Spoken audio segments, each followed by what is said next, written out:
sekalian, ya, untuk sama-sama kita berada dalam majlis ilmu kita pada pagi ini. Walaupun cuti, cuti di Bali kan. Semua pakat berehat apa semua. Tapi Allah berikan kekuatan kepada kita untuk kita teruskan kuliah asas hadis ni, insya-Allah. Jadi untuk pagi ini kita siri yang ketiga dah. Perjumpaan kita untuk kali yang ketiga, iaitu berkaitan dengan ilmu hadis, asas bagi ilmu ulumul hadis. Baik, sidang pendengar yang saya kasih sekalian, ya, muka surat, kalau tak salah saya, hari itu kita berhenti muka surat 30, iaitu kenali istilah ilmu hadis.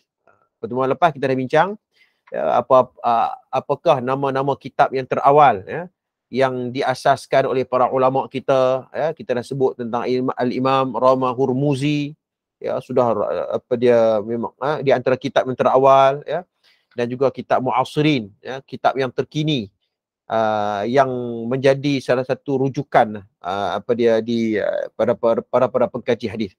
Jadi untuk pertemuan kita pada kali ini, tuan-tuan sekalian, kita akan bahas berkaitan dengan istilah-istilah hadis. Dia kena ini asas, ini asas supaya kita tak bercelaru, kita tak bercampur maklumat kita tu. Baik, tuan sekalian, muka surat 30. Hadis, apa maksud hadis? Orang kata hadis, apa maksud hadis?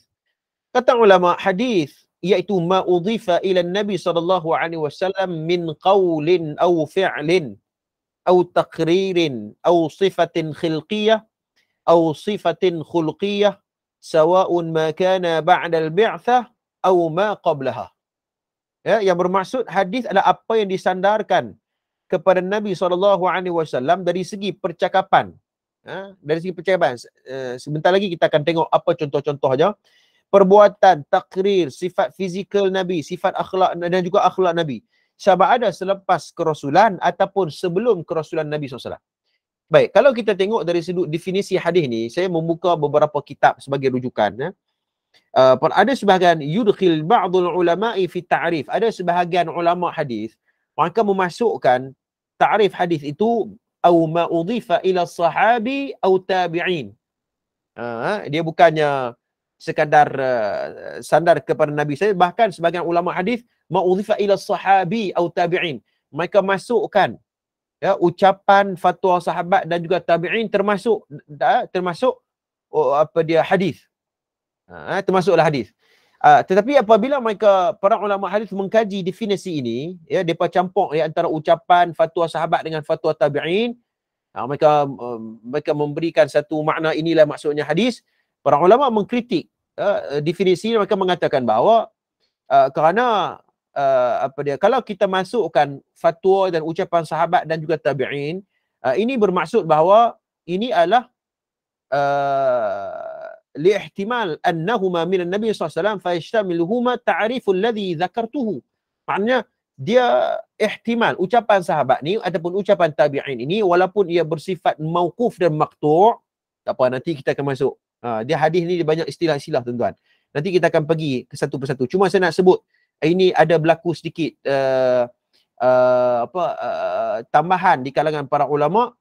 Mereka memasukkan ucapan sahabat dan juga tabi'in termasuklah hadis.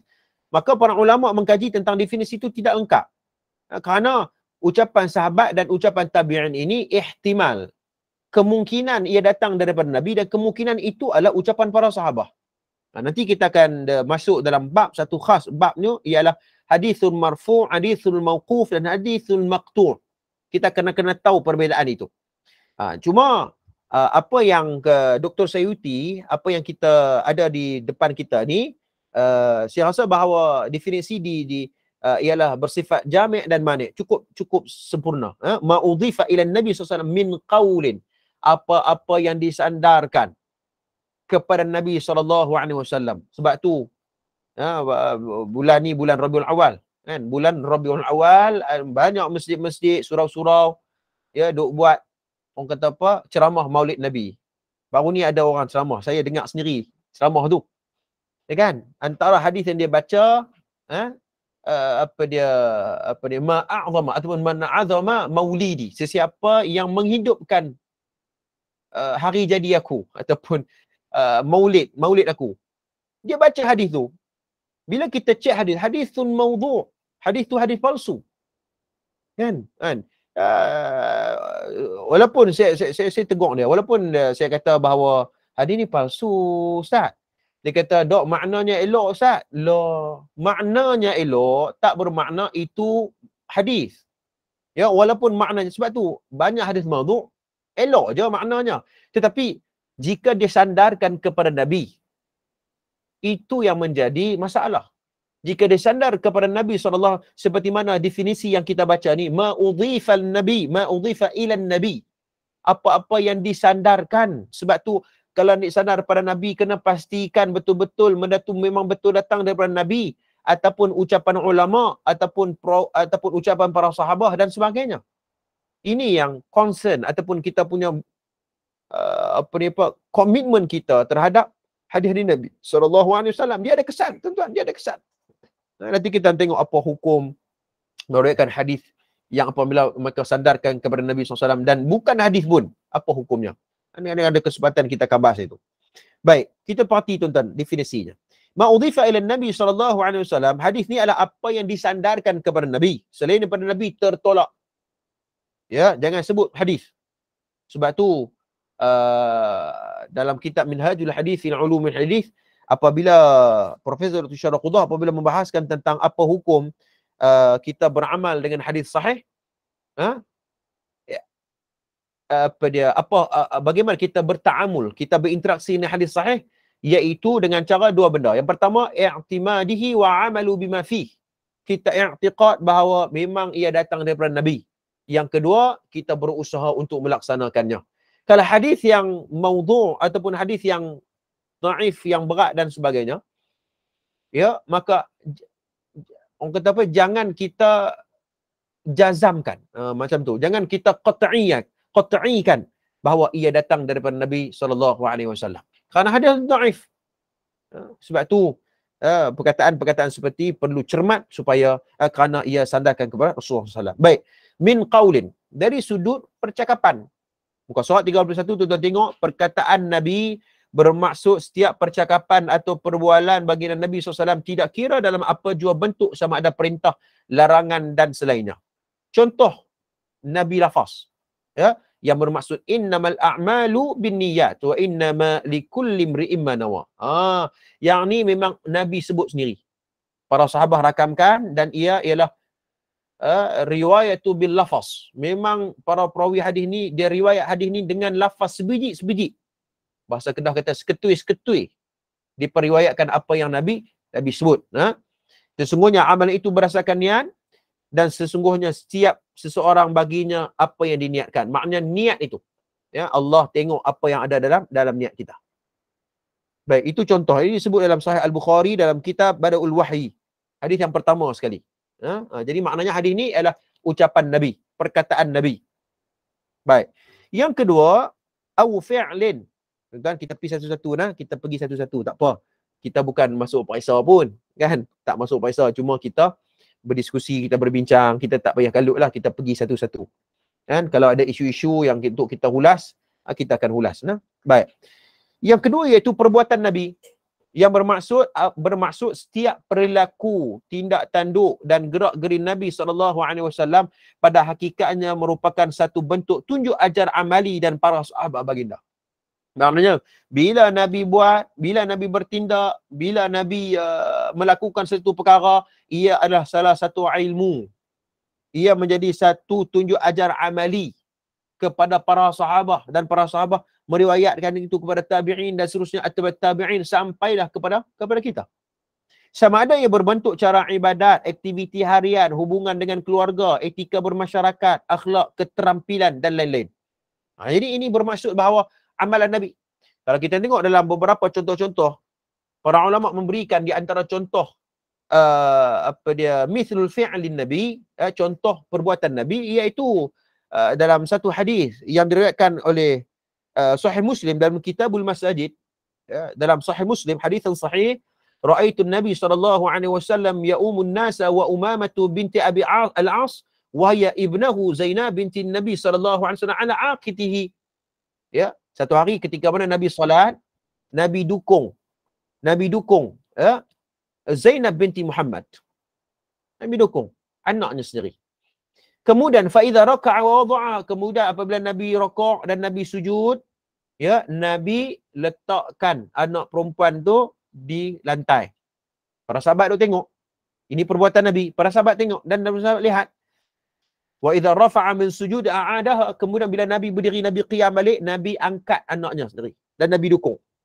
Para fuqaha apabila membahaskan hari ini merujuk kepada bahawa budak kecil ini kalau kita sentuh dia tak batal sembahyang.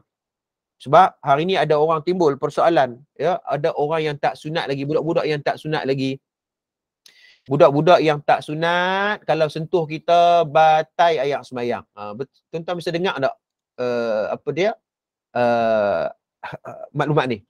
Bila kita membaca hadis ni riwayat Imam Muslim, ya, Nabi sendiri bersolat dukung anaknya sendiri, anak perempuan, ya, maka tidak batal, ya, tidak membatalkan solat. Dan para ulama juga mengkaji hadis ini merujuk kepada apa? Kepada kasih sayang Nabi kepada budak-budak kecil. Jangan duk pergi cerakah tak tentu hala, jangan duk pergi marah dia tak tentu hala, kerana ini sifat kasih sayang Nabi kepada budak-budak kecil.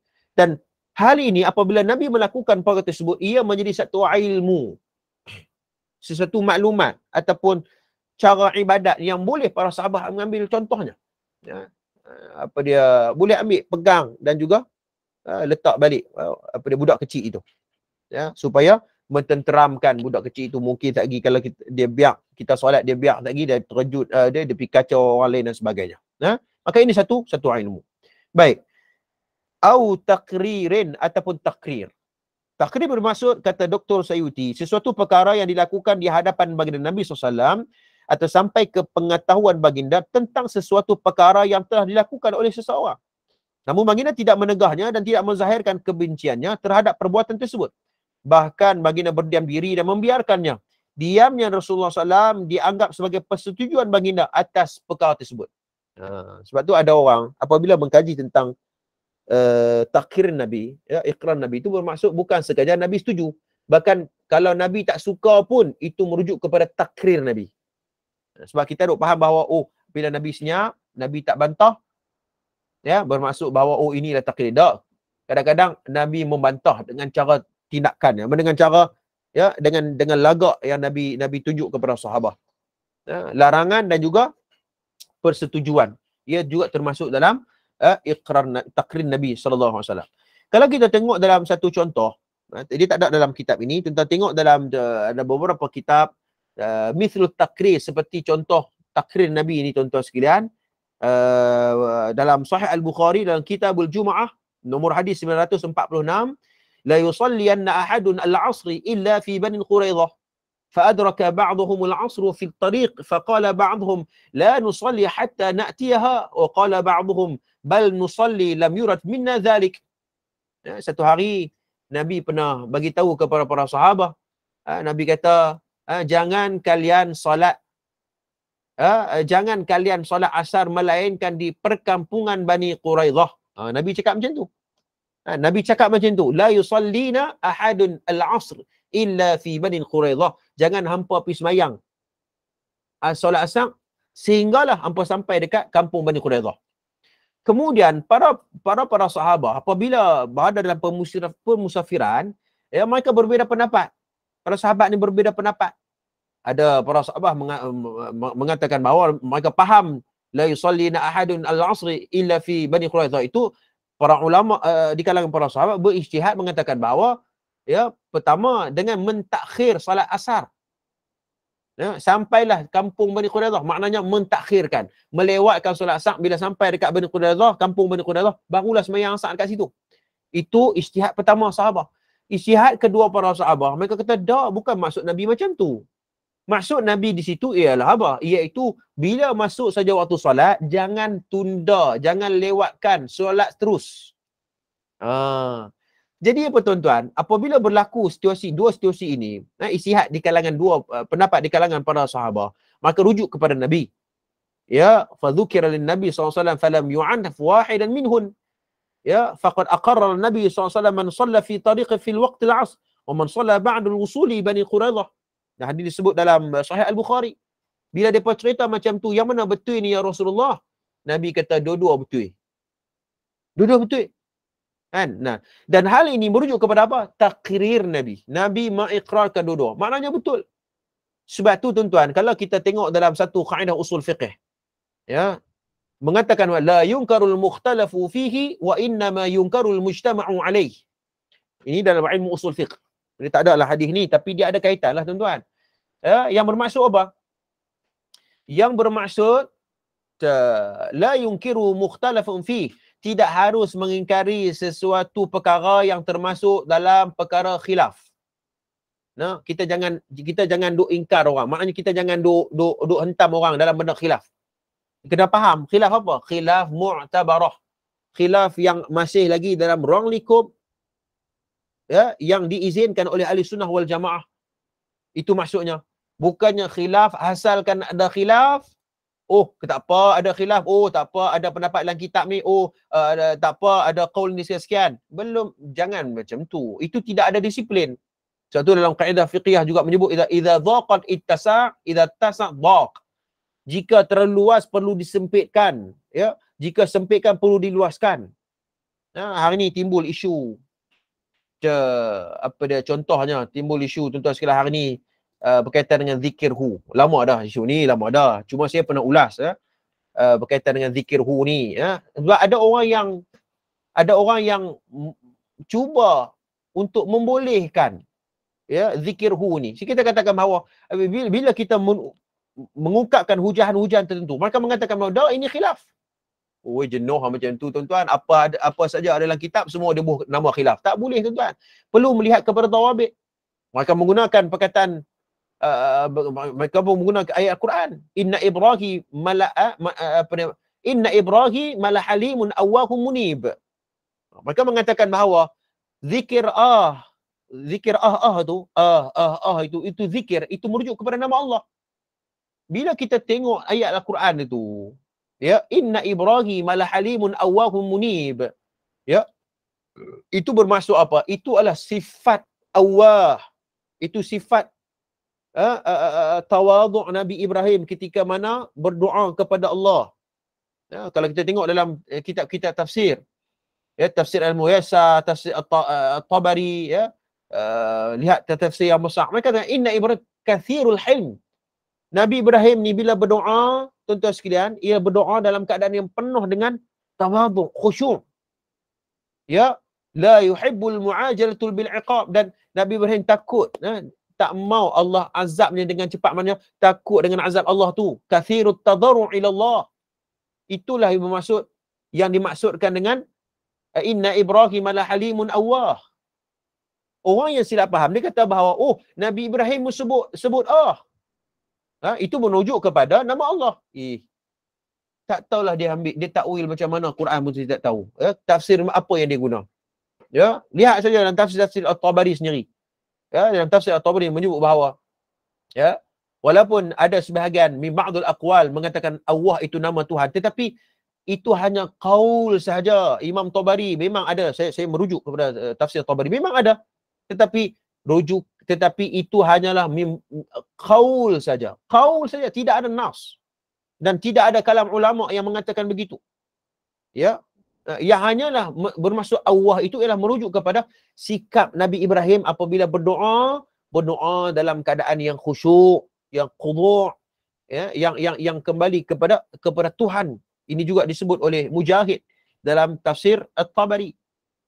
Ya, ini apa dia mutadhallul li rabbih khashi'an lahu. Ini tanda kekhusyukan Nabi Ibrahim ketika berdoa kepada Allah SWT. Maka kita jawab soalan ni apabila kita sebut tentang khilaf. Ya, apa saja dalam kitab belum tentu benar. Perlu melihat dulu apa dawabitnya, apa penghujahannya. Ya. Jadi tuan-tuan yang dirahmati oleh Allah, kembali kepada perbahasan ini. Ya, khilaf yang bagaimana? Khilaf yang mu'tabarah. Kita boleh bertoleransi. Tapi khilaf yang terlalu jauh dengan disiplin ilmu, maka kita kena lawan benda ni. Kita kena tegur. Minta maaf tuan-tuan. Kita kena tegur benda ni. Baik, kemudian kata Dr. Sayhuti lagi, hal ini merupakan bukti bahawa perkara tersebut harus dilakukan. Adalah mustahil bagi Rasulullah SAW yang untuk tidak untuk menegah dan memperbetulkan kemungkaran yang disaksikan oleh baginda. Sebab tu Nabi bila sikap Nabi ni tuan-tuan, Nabi akan menegur jika benda itu salah. Ini sikap nubuwah. Nabi sikap nubuwah Nabi, risalatun nubuwah yang Nabi bawa. Menjadi tugas dan tanggungjawab Nabi yang telah diutuskan oleh Rasul untuk menyampaikan syariat dengan memberi teguran dan nasihat apabila sesuatu perkara yang salah atau tidak baik dilakukan di hadapannya atau sampai ke pengetahuannya. Nabi takkan biar. Kalau benda tu salah, salah. Sebab tu ada orang yang apabila memahami satu hadis tentang memacak apa dia orang panggil apa, bila seorang jenazah meninggal dunia, Rasulullah ambil satu pohon lalu letak atas kubur, kan. Mudah-mudahan, kata Nabi SAW, mudah-mudahan orang yang berada dalam kubur itu mendapat keringanan dalam mendapat keringanan diazab oleh Allah SWT. Kan? Para ulama hadis mengkaji bahawa itu li khususun Nabi, itu khusus untuk Nabi, bukan untuk kita ni. Walaupun ada sebahagian fuqaha yang membolehkan bahawa Nabi pun buat, apatah lagi kita. Tapi makna hadis itu merujuk kepada li khususun Nabi, maknanya Nabi dikhususkan kepada Nabi saja. Kalau orang lain buat mungkin tak berlaku. Ya, tetapi itu hanyalah Nabi SAW. Seperti mana juga para sahabat apabila mereka minum air, minum darah bekam Nabi, kerana itu li khusus Nabi, kerana itu li khusus untuk Nabi. Kalau orang minum air darah kita, tak tahu, daripada dapat penyakit sikit, kuih bertambah penyakit, kan? Kerana itu hanya dikhususkan kepada Nabi SAW. Baik, kemudian kita masuk muka surat 32, perkara yang seerti dengan al-hadis. Tuan-tuan tengok, jadi pagi ni juga kita akan berbincang tentang makna-makna yang sama dengan hadis. Walaupun ada sedikit perbezaan, tetapi secara umumnya maknanya sama saja. Baik, selain hadis terdapat beberapa perkataan yang digunakan untuk pengertian yang sama, seperti al-riwayah, al-khabar, al-athar ataupun as-sunnah. Pendapat yang sahih ialah kesemua percakapan ini, kesemua percakapan ini boleh digunakan sebagai ganti perkataan yang lain. Berikut adalah perbezaan yang istilah hadis. Tuan-tuan, saya terlepas satu maklumat nak bagi tahu kat tuan-tuan. Makna hadis tadi ni khilqiyah atau sifatin khuluqiyah. Sifatin khilqiyah itu yang bermaksud sifat fizikal Nabi. Sifat fizikal Nabi. Saya lupa dah, saya teringat hadis ni, terus saya buka tuan-tuan. Muka surat 30 tu, sifatin khilqiyah ni maknanya sifat fizikal Nabi. Ada hadis-hadis yang menceritakan tentang sifat fizikal Nabi. Warna kulit Nabi, cara Nabi berjalan, Nabi bercakap apa semua. Maknanya ada sifat fizikal. Atau sifatin khulqiyah ataupun sifat akhlak Nabi. Banyaklah hadis-hadis yang menghimpunkan tentang akhlak Nabi SAW. Tuan-tuan sekalian. Jadi ini pun termasuk dalam hadis. Tetapi ada pun dari sudut fizikal Nabi, kita tak mampu lah nak ikut. Kan? Tak mampu lah nak ikut. Ni baru ni timbul isu keturunan Nabi yang ke-30 apa? 34 ke 38? Saya pun tak ingat dah. Kan? Ada orang kata, oi segaknya. Iyalah. Kita katakan bahawa Nabi bawa ilmu, bukan Nabi mempromosi keturunannya. Ahli sunnah wal jamaah, kita kena wasatiyah. Kita kena sederhana dalam melihat keturunan Nabi ni. Saya nak respon sikit tentang sekalian, Kalau kita sebut tentang keturunan Nabi ni, tuan-tuan yang dirahmati oleh Allah, memang kita kena menghormati keturunan Nabi SAW. Tetapi yang paling penting adalah keturunan Nabi itu membawa risalatun nubuwah. Maksudkan tidak dia hanya memperagakan pakaian Nabi tetapi tidak membawa risalah. Membawa hadis-hadis yang batil, membawa hadis-hadis yang maudhu' dan sebagainya, dan itu bukannya apa yang Nabi bawa. Tidak, tuan-tuan sekalian. Kita kata bahawa segaknya keturunan Nabi, iyalah, orang lain pun ada juga tak segak. Kan? Keturunan Nabi juga, tuan-tuan sekalian. Jadi kita katakan bahawa dalam hal itu perlu kita kena ada dawabit. Masyarakat kita pada hari ini mudah sangat bila tengok, keturunan Nabi, cium tangan lah, apa semua macam-macam. Kita kata bahawa yang paling penting adalah Islam ataupun Nabi membawa risalah. Sesiapa yang membawa risalah, kita angkat dia. Sebab tu al-ulama warathatul anbiya. Ulama itu adalah pewaris Nabi. keturunan Nabi belum tentu. Tetapi kalau dia keturunan Nabi dalam masa yang sama dia juga ulama, itu bonus untuk dia. Bonus untuk dia. Kan? Cara cantik. Maknanya bonus untuk dia. Tapi kalau dia hanya keturunan Nabi tapi tak bawa apa yang Nabi bawa, kita katakan bahawa ya ahli sunnah wal jamaah tidak, ya maknanya tidak memberikan perhatian dalam perkara tersebut. Baik, kemudian ini sedikit bila saya terlintas tu saya cerita kat tuan-tuan. Nah, kemudian pendapat yang sahih ialah kesemua perkataan ini menurut para ulama hadis memberi maksud yang sama. Jadi maknanya riwayah pun maksud hadis, khabar pun maksud hadis, asar pun maknanya hadis juga, sunnah pun maksudnya hadis juga. Makna yang sama. Dan ini juga disebut oleh Al-Imam Al-Hafiz Ibn Hajar Asqalani dalam kitabnya. Sama saja keempat-empat maksud tu. Khabar ke sunnah ke apa semua. Ya, dan setiap perkataan boleh digunakan sebagai ganti perkataan yang lain. Berikutlah perbezaan antara istilah hadis. Tetapi ada sedikitlah para ulama apabila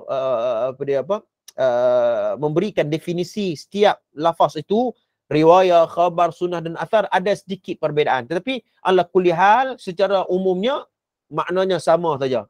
Itulah sunnah, itulah athar, itulah khabar. Baik, kita tengok satu persatu tuan-tuan. Apa maksud riwayah?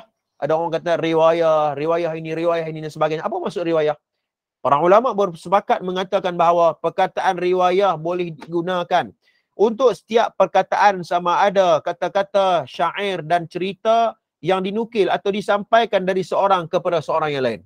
Jadi para ulama apabila mengkaji tentang makna riwayah, ada sebahagian mereka mengatakan bahawa dia lebih umum berbanding dengan hadis.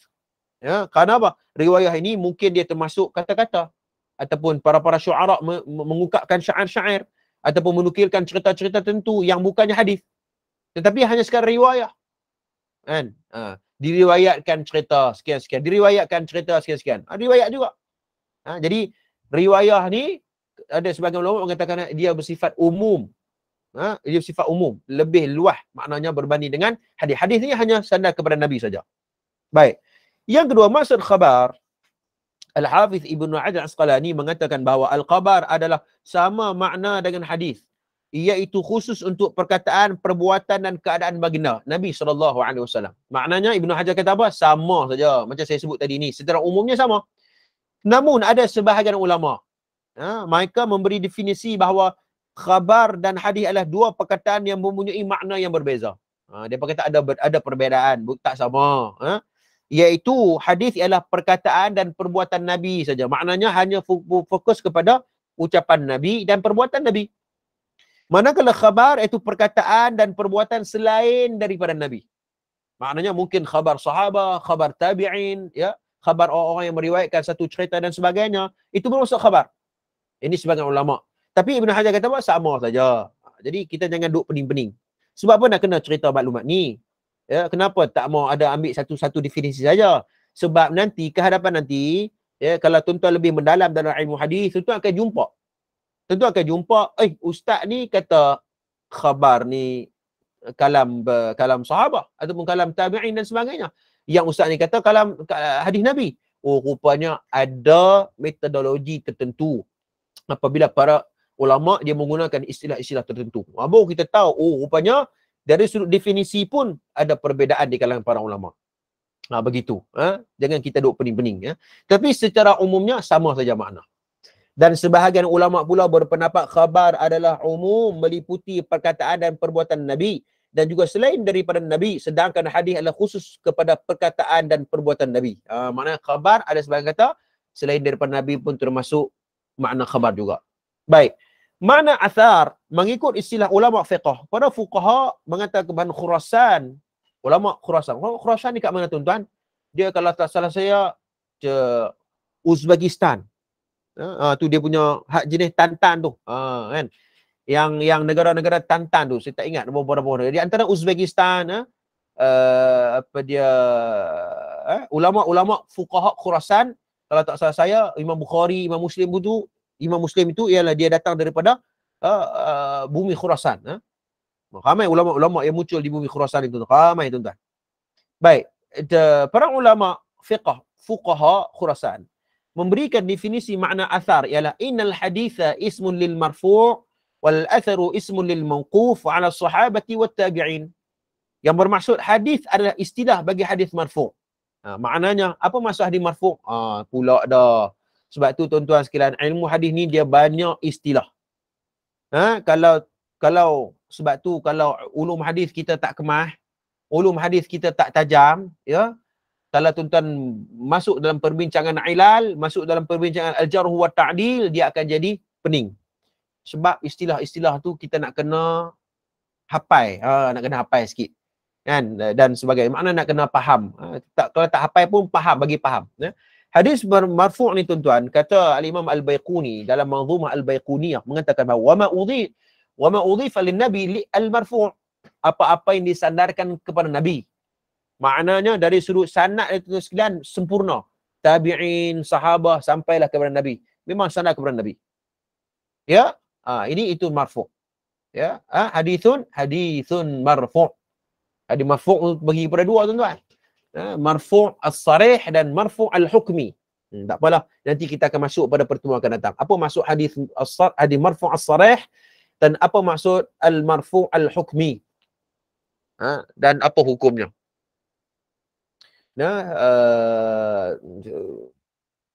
Apa dia? Wa atharul ismu lil mawquf, dan juga athar ini bermaksud hadis yang mauquf. Contoh hadis mauquf ni apa? Hadis yang sanadnya itu hanya terdapat nama para sahabat. Dia sandarkan kepada sahabat. Seolah-olah macam inilah tuan-tuan sekalian. Makna hadisul mauquf ni iaitu apabila hadis itu diriwayatkan oleh seorang sahabat, kemudian ada sahabat lain dia menerima daripada sahabat yang pertama. Tetapi sahabat yang kedua tuan-tuan sekalian, dia tak sebut sahabat yang kedua, yang pertama tu. Dia terus sandarkan kepada Nabi. Itu secara umum. Nanti kita akan pergi tuan-tuan dalam ilmu mustalah hadis nanti ni. Tuan-tuan, ada tajuk bab khas tentang apa maksud hadisul marfu', hadisul mauquf. Jadi seolah-olah hadisul mauquf ini seolah-olah macam dia skip lah. Sahabat ni dia skip nama sahabat yang pertama tu. Dia terus sandarkan kepada Nabi.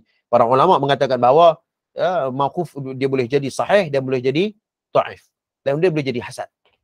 Mengikut pertimbangan ilmu jarh wa ta'dil, ilmu rijal dan sebagainya. Baik.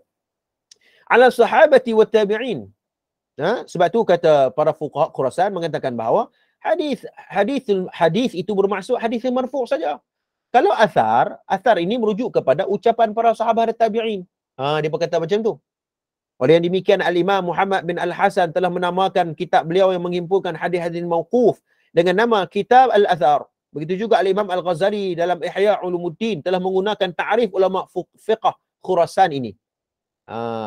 Sebab tu depa himpun habis. Depa himpun satu kitab ni, Imam Muhammad bin Al-Hasan dia kumpul satu kitab. Kitab tu nama dia Kitabul Al-Athar. Maknanya dalam kitab tu menghimpunkan kalam-kalam para sahabat, ijtihad para tabi'in, kalam-kalam salafun salih, dan hadis Nabi SAW. Namun menurut Imam Nawawi, jumhur ulama sama ada terdahulu mutaqaddimin dan mutaakhirin. Kita sudah sebut dah bahawa mutaqaddimin ni ulama yang lahir 300 tahun hijrah ke bawah, seperti Imam Tirmizi dan sebagainya. Imam Rama Hurmuzi dan ke bawah ini, Zuhri, Yahya bin Ma'in, Al-A'mash, Hasan al-Basri, ini semua ulama mutaqaddimin. Sufyan al-Thawri, Sufyan ibn Uyainah, Az-Zuhri, ini semua ulama mutaqaddim. Ulama mutaakhirin ialah 300 tahun hijrah ke atas. 300 tahun hijrah ke atas. Seperti Al-Zahabi, Ibn Taymiyah dan sebagainya. Berpendapat tidak ada perbezaan, tak ada beza, sama saja. Athar pun hadis, hadis pun athar. Kerana kedua-dua lafaz ini boleh digunakan bagi hadis marfu', maquf dan maqtu'. Al-Allamah Abdul Hayy Al-Lakhnawi, ini seorang ulama besar, dia juga memilih pendapat ini. Dia mentarjih bahawa pendapat ini yang dipakai oleh Syekh Al-Imam Al-Allamah Hayy Al-Lakhnawi rahimahullahu ta'ala. Baik. Masuk as-sunnah. Tuan-tuan, lagi 10 suku kita akan buka soalan. As-sunnah, sebahagian ulama berpendapat bahawa sunnah adalah khusus bagi perbuatan Nabi. Sunnah, perbuatan Nabi, walau bagaimanapun. seperti yang telah dinyatakan dari segi penggunaan kebanyakan ulama ni tidak membezakan antara hadis khabar, hadis, asar dan sunnah. Jadi seperti mana kita sebut tadi ini bahawa sama saja. Ya, dan kita dapati keadaan ini sebagaimana nama sebuah kitab hadis yang masyhur iaitu Muntaqa al-Akhbar min Kalami Sayyidil Abrar. Ya, karangan Syekhul Islam Ibn Taymiyah rahimahullah taala. Jadi maknanya apa? Ibn Taymiyah dia susun hadis ni, dan dia bubuh nama kitab tu Muntaqa al-Akhbar, himpunan al-akhbar, maknanya hadis-hadis Nabi SAW. Min kalami Sayyidil Abrar. Daripada percakapan ukapan manusia yang benar. Ini Ibn Taymiyah guna nama Abrar, padahal dalam tu ada hadis. Begitu. Baik, kemudian begitu juga Al-Imam At-Tahawi telah menamakan kitabnya Syarhul Ma'ani Al-Athar. Maknanya dia gunakan perkataan athar tu, merujuk kepada makna yang sama. Athar, sunnah, hadis itu sama saja. Justru dapat diketahui bahawa pada pendapat beliau asar juga meliputi hadis-hadis marfu', tidak khusus untuk kata-kata dan perbuatan para sahabat dan tabi'in saja. Selain itu Al-Hafidh Ibn Jarir At-Tabari telah menamakan kitabnya sebagai Tahdzibul Athar. Tahdzibul Athar, yang mengandungi semua jenis hadis sama ada marfu' dan mauquf. Bahkan semua kitab hadis karangan Al-Imam At-Tirmidzi, Imam Abu Daud, Imam Nasa'i, Imam Ibn Majah, Al-Baihaqi, Darul Qutni, Ad-Darimi dan lain-lain disebut susunan meskipun dalamnya terdapat banyak hadis percakapan qauli. Tadi kita dah sebut dah bahawa ada sebahagian yang membedakan di antara percakapan dan perbuatan Nabi dengan khabar dan sunnah. Jadi kita katakan bahawa tengok Imam Tahawi, Nasa'i, Darul Qutni pun mereka menggunakan ucapan yang sama. Ucapan yang sama maksudnya apa? Ucapan asar, sunnah, khabar. Maknanya itu makna yang sama.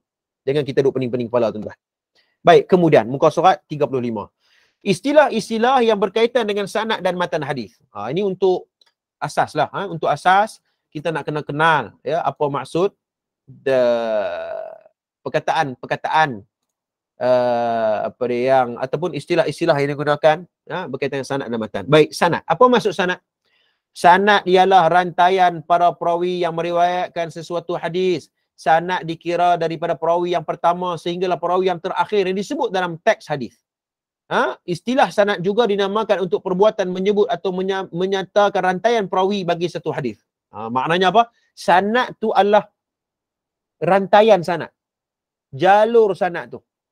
Jadi hari ini ada kelompok yang sangat mementingkan sanad.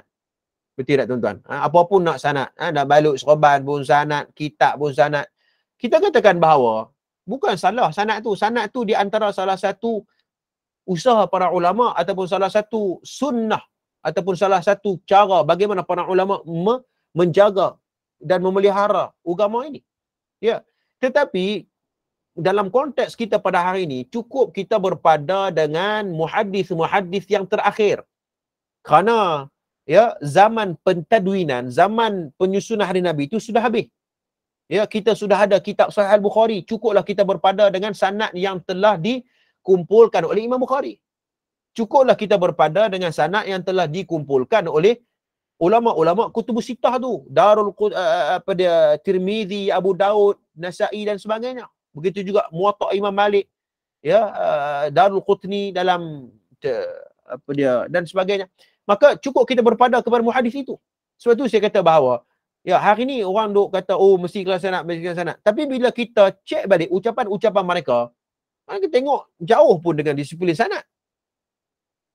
Sebagai contoh, hari ni saya nak sebut saja, saya nak kaitkan dengan isu semasa supaya tuan-tuan sekalian kita academic exercise lah, maknanya kita ada teori dalam masa yang sama, kita tengok apa yang berlaku pada hari ini. Tuan-tuan tengok, hari ini ada berlaku ucapan, ada seorang pendakwah dia mengatakan bahawa ada seorang waliullah yang bernama Al-Imam Ar-Rifa'i ya bersalaman dengan Nabi SAW. Kan? Heboh cerita tu hari ni. Boleh salam lah Al-Imam Ar-Rifa'i. Maka bila kita buat kajian tuan-tuan, ya kisah itu tidak ada sanad. Padahal mereka dia yang mementingkan tentang sanad, sanad serban pun sanad apa semua. Tapi bila kita cek ucapan itu, ucapan tidak ada sanad, lain sanad. Kan? Jadi bahasa kita orang Melayu kata hang cakap tak soba bikin. Kan? Hang cakap tak soba bikin. Kan? Kata nak sanad tapi ucapan hang sanad. Kalau kita buat beberapa sedikit kajian berkaitan dengan berkaitan dengan maklumat bagi cerita ini, ya, tuan-tuan tengok apa dia, maka mengatakan bahawa fa innahu qisatu min yadil syarifah min qabr nabi. Nabi berkeluar tangan dia pergi salam Syekh Ahmad Ar-Rifai. Tuan-tuan sekalian, apabila kita mengkaji, tuan-tuan sekalian, kitab-kitab yang paling banyak menceritakan secara terperinci fi tarjamatu Syekh Ar-Rifai, ya, dari sudut apa? Akhbaruhum wa aqwaluhum, ya, kisah dia, pengorbanannya. Lam tazkuru hadzal qissah. Tak sebut pun cerita pasal ini. Padahal benda ni besar. Cerita pasal, Nabi suruh tangan kot. Benda besar kot. Kan? Tapi tak disebut dalam kitab-kitab apa dia, rijal. Maknanya tidak disebut dalam kitab-kitab utama menceritakan secara perinci oleh Syekh terjematul Syekh Ar-Rifai. Ya, tuan-tuan boleh tengok kitab yang sangat terkenal. Itu Wafayatul A'yan. Ya, wa abna'iz zaman.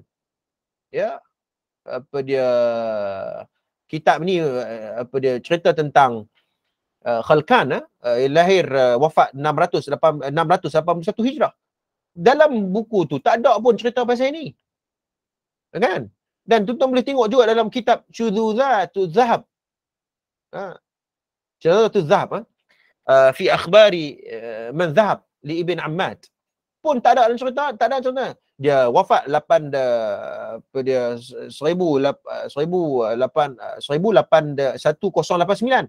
Hijrah. Tak ada. Kan?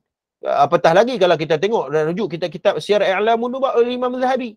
Al-Bidayah tu wan Nihayah karangan Al-Hafiz Ibn Kathir. Tak sebut pun cerita-cerita ni. Padahal benda ni besar. Kan? Satu ada pokok yang hanya mengungkapkan istilah nama sanad, tapi ucapan mereka tidak ada sanad.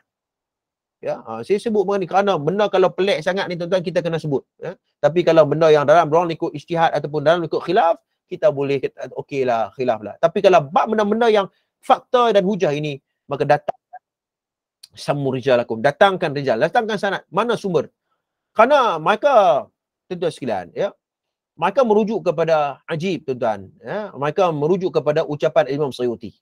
Tuan-tuan, bila orang buat kajian, tuan-tuan, Imam Suyuti, ya, tidak mengungkapkan perkataan tu pun. Tidak mengungkapkan perkataan tu pun. Bahkan, ya, bahkan kalau kita tengok, tuan-tuan sekalian, wal gharib anna kullul kitab allati tarjamatul Suyuti, tuan-tuan. Imam Suyuti ni, tuan-tuan, macam-macam tulisan kitab. Beratus mu'allafatul kathirah. Dia tulis cukup banyak kitab, tuan-tuan. Dia tulis cerita pasal haiwan pun Imam Suyuti tulis, cerita pasal alam barzah, cerita pasal semua hadis dan sebagainya. Imam Suyuti, tafsir Imam Suyuti. Kan? Inna Suyuti nafsuhu lam yuzkaruha. Tidak disebut dalam kitab-kitabnya. Wa hadha amrun ajib. Ini pelik. Mereka menyandarkan kepada kalam-kalam Imam Suyuti. Pelik. Yang lagi pelik, tuan-tuan sekalian, mereka mengatakan bahawa Imam Suyuti menukilkan kalam As-Sakhawi. Oh, pandai. Sebab tu mereka ni, kan, mereka ni pandai, tuan. Orang awam hak tak ada ilmu, ya, mereka orang awam hak tak ada ilmu, dia cepat terpengaruh. Dia, so kemahnya ustaz ni cerita.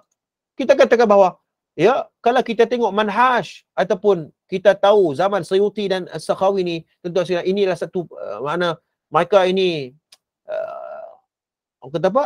Hiya ab'adu man takuna an manhaj As-Sakhawi.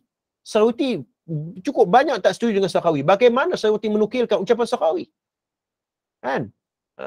Dan juga, tuan-tuan sekalian, begitu juga mereka mengatakan bahawa Suyuti fi hadhihi risalah mad'umah bi kalamil Farra li ithbatil karamatir Rifai.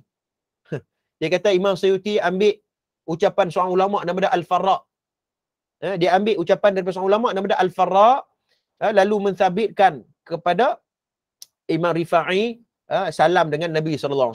Kita katakan bahawa wal ma'lum anna al-Farra min ahli al-lughah wan nahwi. Orang kaji Al-Farra ni siapa? Dia ni ahli nahu je. Sebab tu, tuan-tuan, orang yang pakar nahu belum tentu dia pakar dalam ilmu Islam. Kalau belajar dalam, tuan-tuan, kalau anak-anak tuan-tuan belajar di universiti, ada satu takhasus lughah. Takhasus lughah bukan takhasus bahasa Arab, bukan takhasus syariah, bukan takhasus usuluddin, dia hanya takhasus bahasa. Ya, bahasa. Tuan-tuan sekalian, dia hanya pakar bahasa. Belum tentu dia pakar dalam ilmu syariah. Suatu orang mengkaji tentang apabila mereka menukilkan ucapan Al-Farra, ya, Al-Farra ni adalah seorang ahli bahasa dan ahli nahu. Yang lagi dahsyat tuan-tuan sekalian, annal Farra mu'tazili yunkarul karamat al-aslan. Yang paling dahsyat tuan-tuan, depa dok kata Imam Suyuti menukilkan seorang ulama daripada Farra yang mensabitkan kelakuan Rifa'i tu ataupun karamah Rifa'i. Yang dahsyat tuan-tuan sekalian, Al-Farra tu bila orang kaji dari sudut i'tiqad dia ialah Mu'tazilah. Mu'tazilah ni mengingkari karamat-karamat. Sebab tu saya minta maaf, siapa pun tak kiralah saya ke siapa pun pendakwah dan sebagainya, ya, yang bercakap tuan-tuan sekalian yang nampak macam bercanggah dengan agama, yang nampak macam pelik, tak salah untuk kita pergi tanya orang, fasalu ahla dzikr in kuntum la ta'lamun. Tak salah tuan-tuan sekalian, kita tanya orang, kata siapa hang berbanding dengan dia ni mengaji lama. Belum tentu orang yang mengaji lama semua betul tuan-tuan. Tak tentu. Sebab tu tuan-tuan sekalian, Allah berikan kemampuan kepada orang ni berbeza-beza, ya. Kita orang awam, kita rujuklah orang yang ahlinya dalam bidang tersebut supaya dia memberikan penerangan yang jelas kepada kita dengan membawa agama ini dengan sumber yang betul. Wallahu alam. Ni sedikit saya kaitkan isu semasa supaya saja kita nak kaitkan dengan ilmu ulul hadis ni dengan isu semasa ni tuan-tuan yang berlaku pada hari ini. Baik, wallahu alam. Kembali kepada perbahasan isnad. Isnad ialah perbuatan menyebut atau menyatakan rantaian perawi. Tadi sanad, apa beza sanad dengan isnad? Sanad tu teori, dia punya nama-nama rangkaian sanad tu. Isnad ialah perawi ialah perbuatan menyebut perawi. Contohnya haddatsana fulan an fulan. Itu adalah isnad. Jangan duk bercampur, jangan duk celaru. Simple je tuan-tuan, jangan duk pening-pening.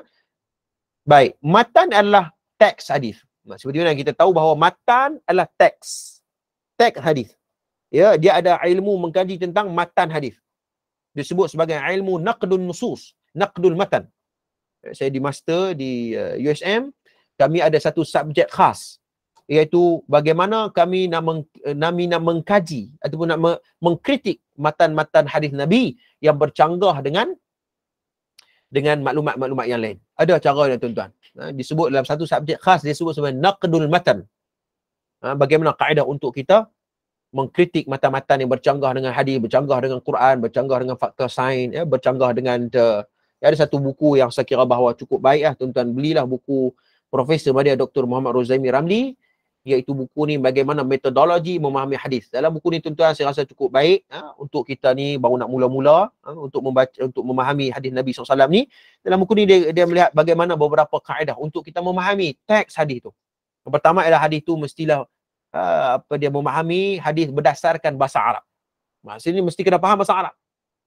Ya, yang kedua ialah asbabul wurud dia. Asbabul wurud. Ilmu makna hadis dengan maqasid syari'iyah. Mustahil tuan-tuan sekalian apa yang dimaksudkan dengan hadis kemudian bercanggah dengan maqasid syar'iyah. Kerana itu pun juga termasuk dalam khazanah ilmu. Maqasid syar'iyah. Kemudian hadis dengan berbezaan dengan tarikh ataupun dengan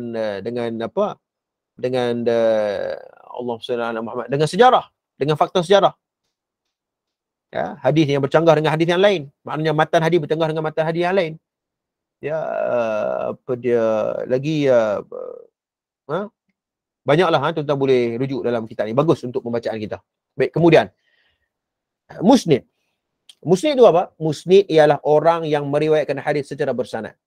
Musnid juga merupakan gelaran bagi ulama hadis terunggul bagi sesuatu kawasan atau negeri. Contohnya, A merupakan musnid al-Iraqi, bermakna si A adalah musnid muhaddis terunggul bagi negeri Iraq. Maknanya apa? Maknanya, ya, apabila orang kata bahawa musnid Iraqi, musnid Khurasan, musnid Syam, maka kita tahu bahawa di negara Syam itu musnid yang sangat terkenal adalah sekian-sekian. Jadi kalau tak salah saya di Nusantara ni pun dah sangat terkenal, ya, orang Melayu kita angkat, ya, Musnid Yasin Al-Fadani rahimahullahu taala. Nanti kita akan tengok tahap musnid ni. Sebab ada orang dia angkat musnid ni sampai tak macam seolah macam tak salah langsung. Kalau orang kritik musnid mereka tu maksudnya macam mengkritik hadis Nabi tu. Sebenarnya kita kena tengok tahap-tahap apa dia gelaran-gelaran yang diberikan oleh para ulama hadis. Bukan semua benda yang betul, ya. Maknanya ada benda yang kurang tepat dan sebagainya. Al-musnid, walaupun dia digelar al-musnid, apa maksud musnid nanti kita akan tengok. Kita akan bahas apa maksud musnid secara terperinci pada muka surat 38. Baik, secara umumnya ialah musnid ni dia meriwayatkan hadis secara bersanad.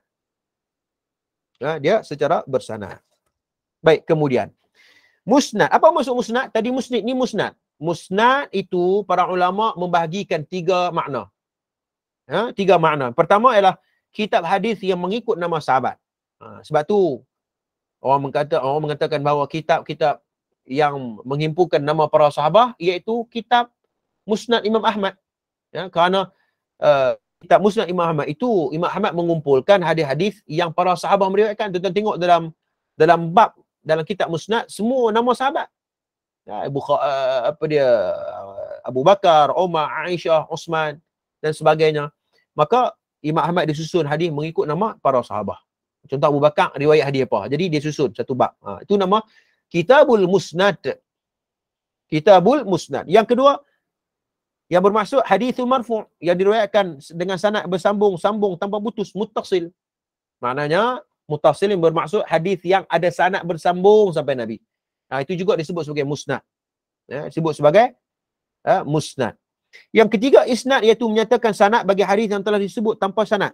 Maknanya, tuan-tuan sekalian, perawi hadis itu ataupun pengkaji hadis itu dia menyebut hadis itu yang sudah ada sanadnya.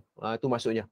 Untuk ikuti perbincangan ni, makna yang ketiga ni, seorang pengkaji hadis itu dia membaca hadis dan hadis itu maklum, memang hadis itu sudah muttasil ataupun sudah bersambung sanadnya. Maka itu juga disebut sebagai musnad. Ala kulli hal. Kalau tanya pendapat saya, saya katakan bahawa apa maksud musnad secara ringkas ni adalah musnad ialah kitab-kitab hadis yang menghimpunkan nama sahabat. Yang kedua, musnad dia juga bermaksud bahawa hadis-hadis yang sanadnya bersambung kepada Nabi SAW, tidak terputus. Itu maksud dia. Baik, secara terperinci muka surat 37, tuan-tuan tengok. Berikut contoh bagi memudahkan pemahaman istilah-istilah di atas. Sanad, haddathana al-Humaydi Abdullah bin Zubair qala haddathana Sufyan qala haddathana Yahya bin Sa'id al-Ansari qala akhbarani Muhammad ibn Ibrahim at-Tayyimi. Ini semua sanad. Sehingga kalau kita sami'tu Umar bin Khattab radhiyallahu anhu 'ala al-minbar qala sami'tu Rasulullah SAW. Barulah dia dengar sendiri. Maknanya ini ialah sanad. Adalah kitab-kitab yang berkaitan dengan sanad ni himpun khas, seperti kitab Tahdzibut Tahdzib karangan Al-Hafidh Ibnu Hajar, Tahdzibul Kamal oleh Al-Mizzi, Zadul Ma'ad oleh Imam Ibn Qayyim, Syiar A'lamun Nubala oleh Imam Zahabi. Ini semua nama kitab-kitab rijal, kitab-kitab rijal. Banyaklah Isti'ab, apa lagi? Banyak tentang kitab rijal. Hilyatul Awliya oleh Imam Al-Asbahani. Ini semua kitab-kitab rijal yang boleh kita buat rujukan. Baik, kemudian matan. Matan innamal a'malu binniyat. Macam kita sebut tadi ni. Matan ialah matan hadis tu. Apa yang Nabi sebut, maklumat apa yang Nabi sebut itu. Istilah-istilah yang berkaitan dengan martabat perawi hadis. Baru kita jumpa istilah-istilah atau martabat yang para ulama siapa yang bagi gelaran ni. Kan? Sebab ada orang dia mudah-mudah ya bagi gelaran-gelaran tertentu dekat tokoh dan sebagainya. Kita katakan bahawa yang bagi ini pun para ulama. Ulama siapa? Bukan ulama kelompok kita saja. Ulama yang mu'tadil, ulama yang mutasahil, ulama yang mutasyaddidin. Mereka memberikan gelaran-gelaran ini kepada sarjana hadis. Itu. Bukan bermaksud ini kelompok kita, inilah kita bagi gelaran macam-macam. Macam hari ni berlaku, tuan-tuan, fenomena memberi gelaran Tok Guru. Tuan-tuan, minta maaf saya sebut. Ini yang berlaku pada masyarakat kita. Kawan tu pakai kepiah, dia baca hadis beberapa ketui hadis, Orang panggil dia ustaz dah. Padahal dari sudut latar belakang dia tak ke mana. Bahasa Arabnya bagaimana? Ya, bagaimana pemahaman dia berkaitan dengan Quran, berkaitan dengan hadis, berkaitan usul fiqh dan sebagainya. Maka senang sangat kita bagi kegelaran ustaz, kegelaran tok guru yang lebih teruk. Apatah lagi pada hari ni pegang tongkat sikit, pakai serban besar sikit, kita buh nama tok guru. Aduh. Tuan-tuan sekalian, kita kata bahawa ya cermat dalam memberikan. Tuan-tuan sekalian, kalau doktor perubatan pun nak keluar menjadi seorang doktor perubatan, habis mengaji teori, dia kena pergi masuk hospital, belajar praktikal, kena bedah. Ataupun belajar untuk jadi seorang doktor yang berpengalaman. Barulah dapat gelaran doktor. Tapi kalau bab agama, bab ustaz, senang sangat nak bagi gelaran-gelaran tertentu. Sebab tu tuan-tuan, ini gelaran-gelaran yang gelaran akademik sebenarnya. Masyarakat memberikan gelaran itu dengan tanggungjawab. Tanggungjawab apa? Tanggungjawab menjaga amanah ilmu. Maksudkan tidak, dia tidak belajar dengan nizam yang tertentu, dengan undang-undang, dengan kitab, dengan mempunyai pengajian yang tersusun dan sebagainya. Tiba-tiba kita mudah kita bagi kat dia buh gelaran tok guru dan sebagainya. Yang paling dahsyat dia pergi buh nama waliullah. Tu dia. Kawan tu mati pun tak lagi, hampir buh nama tu. Janganlah. Kita katakan bahawa kita bukan menolak karamat, bukan karamah. Kita bukan menolak wali-wali ni. Kita bukan. Kita min awliya Allah. La khaufun alaihim wa lahum yahzanun. Ya, wali-wali Allah ini mereka takut kepada Tuhan. Mereka mengikut hukum-hukum syarak. Tuan yang dirahmati oleh Allah Subhanahu Wa Taala. Maka kita tidak menolak istilah wali Allah, tidak menolak istilah karamah-karamah ni. Tapi ada dawabitnya, ada syarat-syaratnya. Jangan bermudah-mudah untuk memberikan gelaran-gelaran tertentu. Baik, tuan-tuan sekalian, kita masuk pembahasan ni. Gelaran yang pertama yang diberikan oleh para sarjana hadis iaitu gelaran al-musnid. Seorang perawi yang meriwayatkan hadis dengan sanad yang lengkap sama ada dia mengetahui maknanya atau tidak, melainkan sekadar meriwayatkannya semata-mata. Gelaran ini adalah gelaran yang paling rendah di sisi ulama hadis. Maknanya gelaran al-musnid itu adalah gelaran yang paling rendah sekali dalam martabat-martabat tu. Kalau kita tengok hari ni mungkin kalau pangkat rendah kan. Kalau polis tu dia ada pangkat private kan. Private, corporal ke apa, sarjan ke apa, sarjan major. Kan kena adalah polis lah tu. Kalau polis dalam ni tu tengok saya lah kan. Maknanya dia punya ranking-ranking dia. Begitu juga gelaran ilmu hadis al-musnid, kita tahu bahawa ya ini gelaran yang diberikan oleh para ulama hadis, gelaran yang paling rendah. Dan dia hanya sekadar meriwayatkan, dia hanya sekadar ya menghafaz makna dan sanad saja.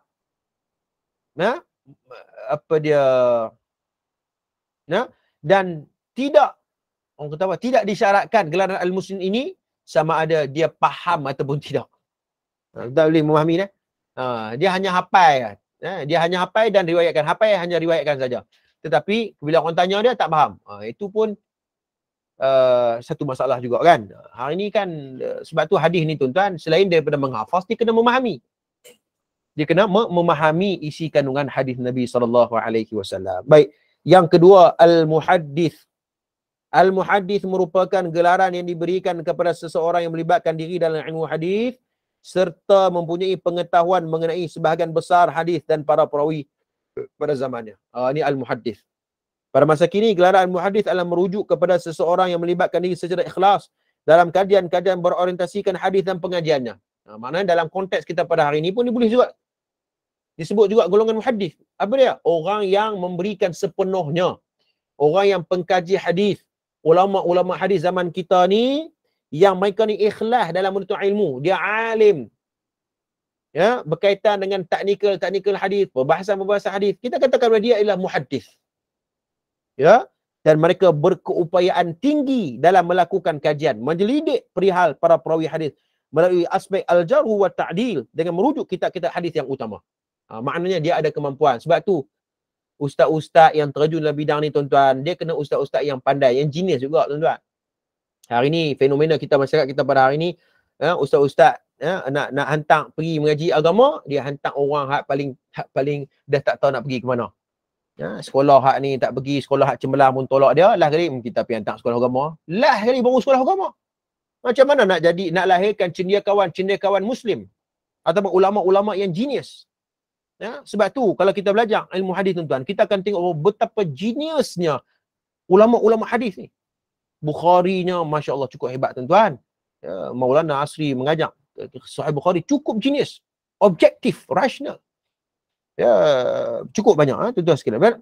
Maknanya tuan-tuan sekalian, dia ada kemampuan yang tinggi untuk mengkaji. Mengkaji tuan-tuan. Dia bukan hanya sekadar riwayat saja. Sebab hari ni kan ada banyak majlis sama hadis. Betul, sama hadis tu betul. Tapi yang paling penting adalah kita kena mengaji manhaj, kena mengaji uslub. Banyak lagi yang kita kena mengajak, bukannya hanya belajar tentang sama hadis saja, bukan dengar saja tuan-tuan. Kena memahami apa yang dimaksudkan dengan hadis tersebut.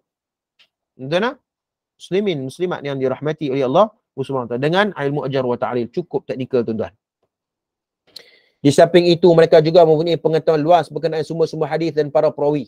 Kita kena tahu sumber. Sebab tu tuan-tuan, pengkaji hadis, walaupun dia tak hafal hadis beribu, ada orang peli. Minta maaf. Ada orang peli tuan-tuan. Hari ni, ulama hadis hari ni, ada maktabah syamilah, ada internet, ada cek hadis dekat handset saja. Kita katakan bahawa apa masalahnya? Apa masalahnya? Tuan-tuan sekalian. Kalau kita rasa bahawa ada ragu-ragu dengan kajian ataupun dengan rujukan kita maktabah syamilah, dengan rujukan-rujukan web yang berautoriti, kita buka rujukan itu dan kita tengoklah kitab yang asal. Apa masalahnya? Dan hari ni sebab tu tuan-tuan sekalian, hati-hati orang yang memerangi, orang yang tak setuju dengan ustaz-ustaz yang merujuk kepada maktabah syamilah. Dia kata ini semua ulama muhaddis. Ulama-ulama hadis. Kan? Kita jangan duk pakai bok-bok ni. Minta maaf, bukan saya kata ni, kerana ini cara mudah dan cepat untuk kita detect hadis ni duduk di mana. Bila kita tahu hadis ni duduk di mana, cara untuk kita nak ambil sumber rujukan yang betul, kalau kita rasa ragu-ragu, rujuklah kepada kitab asal. Dan hari ni kitab-kitab PDF telah di-scan, telah di-PDF-kan dalam satu laman web ataupun dalam maktabah syamilah. Jadi, sempurna yang saya kasih sekalian, saya tak rasa terhina. Kalau orang kata, depa ni rujuk maktabah syamilah, tak ada masalah. Apa masalahnya? Kan? Sangat membantu tuan-tuan untuk pengkaji hadis pada hari ni. Walaupun kita tak hafal hadis, tetapi kita tahu tang mana nak rujuk hadis tu di mana. Kitab mana yang ada kita tahu tuan-tuan. InsyaAllah kalau diberikan ni, insya-Allah kita boleh tahu dan kita boleh detect di mana hadis-hadis itu ada dan sebagainya. Kata ustaz, tang mana nak cari ustaz? Kitab hadis berbelah jilid tuan-tuan, nak cari macam mana?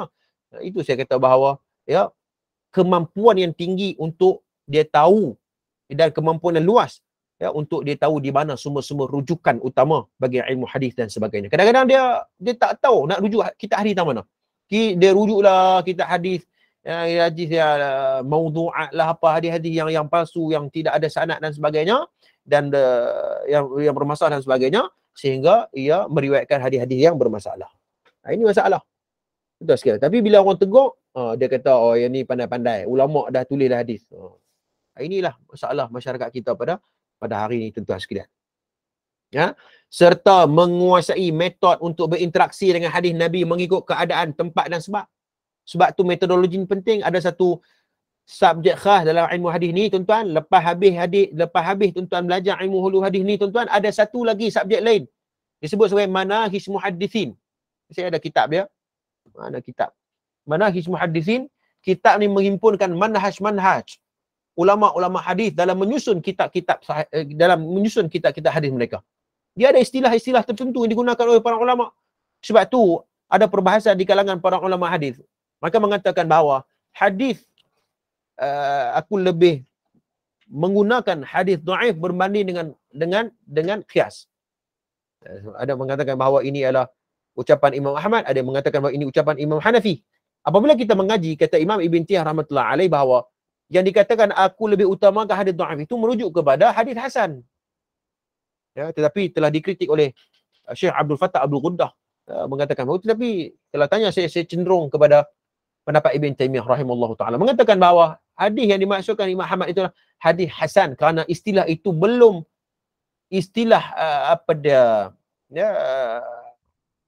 hasan itu belum ada lagi pada zaman Imam Ahmad ibn Hanbal. Kerana istilah hasan itu barulah dipelopori oleh Al-Imam Tirmizi dalam kitabnya. Jadi maknanya manhaj muhaddisin kita kena belajar dan sebagainya. Begitu juga ada orang mengkaji tentang metod ulama-ulama kita pada hari ini, ulama-ulama contemporary pada hari ini, bagaimana manhaj manhaj hadis Nasruddin Al-Albani. Ada orang buat kajian tuan. Dan ada juga ada satu kitab, saya ada kitab kat rumah saya ni, iaitu kitab dia mengkritik pula kan manhaj Albani dalam mensahihkan satu hadis. Jadi seronoklah kan. Kita okey tak apalah, hangpa tulislah kitab. Kami nak baca, kami nak tengok bagaimana perbahasan ulama ni, dan kita boleh pilih yang mana yang betul, yang mana yang tak betul kan. Macam tu. Ada orang mengkritik juga manhaj Nasruddin Albani dalam mengkritik dalam manhaj dia. Baik. Yang seterusnya Al-Hafiz, gelaran khas bagi para ulama hadis, diberikan kepada seorang yang mengetahui sunnah-sunnah Nabi, mengetahui tentang sanad-sanadnya, dapat membezakan di antara sanad-sanadnya, menghafaz hadis Nabi yang disepakati oleh para ulama ya ke atas kesahihan dan juga sesuatu khilaf di antaranya. Jadi gelaran Al-Hafiz ni tuan-tuan, ini gelaran yang cukup bernilai. Sebab tu penting tuan-tuan kita kena tahu gelaran-gelaran ni. Kerana nanti tuan-tuan, bila tuan-tuan masuk dalam ilmu al-jarh wa ta'dil, tuan-tuan akan tengok, oh Al-Hafiz kata apa. Bila Al-Hafiz kata apa dalam seseorang perawi, bermaksud tuan-tuan kena ambil perhatian kerana Al-Hafiz dia mengetahui seelok-belok ya perawi tersebut. Ya, kena tengok apa Al-Hafiz. Contoh Al-Hafiz yang sangat terkenal, tuan-tuan sekalian, Al-Imam seperti Al-Hafiz Ibnu Hajar Al-Asqalani. Ya, seperti Al-Hafiz Al-Zahabi. Ini semua gelaran-gelaran Al-Hafiz diberikan oleh para ulama. Ya. Baik. Ibnu Hajar menyatakan bahawa syarat-syarat gelaran Al-Hafiz yang pertama, seseorang yang masyhur dalam menuntut ilmu hadis, mengambil daripada lidah-lidah ulama dan perawi hadis, dan bukan semata-mata kitab. Maknanya dia kena mengaji dengan guru. Betul. Tuan-tuan sekalian, mengaji dengan guru talaqi di salah satu mulazamah para ulama, dengan salah satu cara ulama mendalami ilmu mereka. Ya, bertalaqi dan sebagainya. Yang kedua, mengetahui tingkatan perawi dan martabat mereka. Dia tahu martabat perawi. Ya, perawi hadis. Mengetahui ilmu al-jarh wa ta'dil, membezakan antara sahih dan sebaliknya, sehingga hadis-hadis yang dihafal lebih banyak daripada yang tidak dihafal, di samping menghafaz banyak matan hadis. Sebab tu ini di antara ciri-ciri kata Ibnu Hajar, banyak dia hafal hadis berbanding dia tak hafal hadis. Sebab tu tuan-tuan, di antara salah satu kaedah umum, apabila salah satu kaedah umum, apabila kita nak kesan bahawa hadis itu datang daripada Nabi ataupun tidak, kita kena cek. Kita kena cek hadis itu ada tak dalam kitab-kitab kutubus sunnah. Dalam kitab kutubus sunnah. Sama ada kitab kutubus sittah ke, Daud, Tirmizi, Ibn Majah dan sebagainya, ataupun dalam kitab-kitab yang lain. Kan? Kalau tak ada hadis yang kita cari itu dalam kutubus sunnah, bermaksud itu di antara ciri-ciri hadis palsu. Itu saja tuan-tuan, kaedah umum. Tuan-tuan jangan pakai kata ni kaedah umum. Senang nak secara umum kita nak kata, maknanya hadis ni masalah. Kita boleh tahu dah. Kalau tak ada dalam kutubus sunnah, maknanya kita tahu dah bahawa ini salah satu maksudnya hadis ni ada masalah. Hadis ni ada masalah. Baik, beliau berkata jika syarat-syarat ini ada pada seorang perawi, maka dia layak digelar sebagai gelaran Al-Hafiz. Ini tuan-tuan boleh tengok dalam An-Nuqat ala Ibn Salah jilid yang pertama. Baik, Al-Hujjah. Golongan Al-Hujjah, para ulama muhaddisin mengatakan Al-Hujjah ialah ahli hadis yang memiliki pengetahuan sempurna mengenai 300,000 hadis. Masya-Allah. Ya, 300,000 hadis, tuan-tuan sekalian. Ya, ini ilmu. Sebab tu kita pelik tuan-tuan, timbul isu kalau nak tengok hadis itu sahih ataupun tidak, dia pergi selak kain, dia pergi selak tirai. Tuan-tuan, ulama dulu 300,000 hadis dia hafal, dia faham hadis tu. Dia tahu sanad dan matannya, dia tahu perawi-perawi hadis al-jarh wa ta'dil. Tuan-tuan sekalian, tiba-tiba hampir selak tirai, hantar habis hadis ni sahih ataupun dhaif. Mudah sangat tuan-tuan. Ya, geraran ini lebih tinggi daripada geraran Al-Hafiz. Tuan-tuan, geraran Al-Hafiz, mana Al-Hujjah lebih besar daripada Al-Hafiz. Di antara ulama-ulama hadis yang mendapat gelaran ini, pertama ialah Al-Imam Al-Hujjah, Al-Imam Sufyan ibn Uyainah. Ya, Sufyan ni tuan-tuan dia ada dua. Sufyan ibn Uyainah dan Sufyan Al-Thawri. Ya, ini Sufyan ibn Uyainah yang wafat sekitar tahun 198 Hijrah. Ini ulama mutaqaddimi, ulama awal tuan-tuan. Yang kedua Al-Imam Sa'id bin Mansur 227 Hijrah. Dan ketiga Al-Imam Ad-Darimi, Abu Sa'id Osman bin Sa'id, Al-Imam Ad-Darimi. Musnad Ad-Darimi kalau tak salah saya, Al-Imam Ad-Darimi dia menghimpun hadis Musnad Ad-Darimi. Ya, yang wafat 280 Hijrah. Al-Imam At-Tabrani, ya, nama sebenar Abu Al-Qasim Sulaiman bin Ahmad, wafat 360 Hijrah. Maknanya Imam At-Tabrani. Imam At-Tabrani dia mengarang kitab Mu'jam Awsat dan Mu'jam Kabir. Dua kitab ni.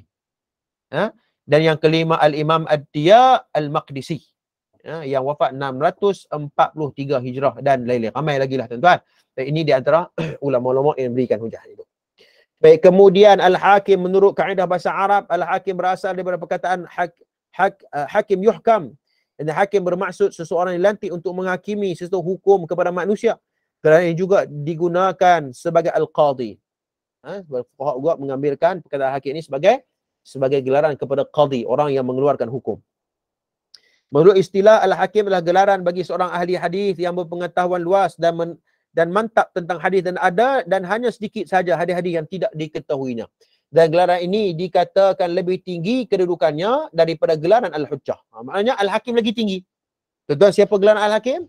Yang pertama ialah Abu Ahmad Al-Hakim An-Naisaburi yang wafat 388 Hijrah. Al-Hakim An-Naisaburi. Ini tuan-tuan.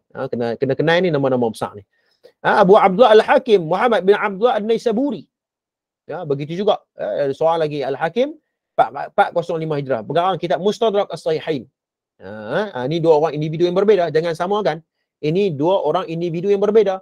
Ya, Al-Hakim An-Naisaburi Al-Karabisi. Al-Karabisi. Al-Karabisi. 388. Seorang lagi yang mengarang kitab Al-Mustadrak ala Sahihain. Mustadrak ni apa?